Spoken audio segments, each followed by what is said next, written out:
predictions of hurricane intensity, that is to say which category the hurricane is. Is it Category 1, is it Category 3, is it Category 5, haven't improved as much as predictions of hurricane trajectory, that is to say where it's going to make landfall. So our work is focusing on how we might use unmanned aircraft to collect observations or measurements of temperature, moisture, and wind inside a hurricane in order to improve those forecasts, to give people more time to evacuate if necessary. My name is Derek Paley. I'm an assistant professor of aerospace engineering at the University of Maryland, and I'm the director of the Collective Dynamics and Control Laboratory. So the work in my lab has a theme of collective behavior. We're interested in how groups work together, whether they're groups of insects or groups of birds or groups of robots. And so we're interested on the engineering side in designing unmanned vehicles that can work together to solve problems. One of the main challenges in our work is how to design steering algorithms for unmanned aircraft when there's strong winds.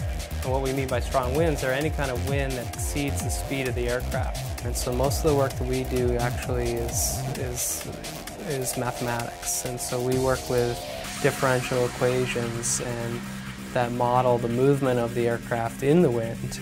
And then we design steering control algorithms using those models, which then subsequently could be implemented on the aircraft.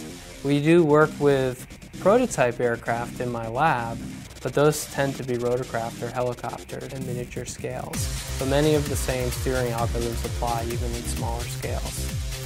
What we're trying to do with this research is to address an area of societal need that has the potential to impact and address a problem that we anticipate facing our nation. There's been a number of very strong hurricane seasons recently, and so there are a great deal of potential cost in terms of lives and property for future hurricane landfalls. And to the extent that our research can improve the emergency response decisions, we hope will have a potential for societal impact.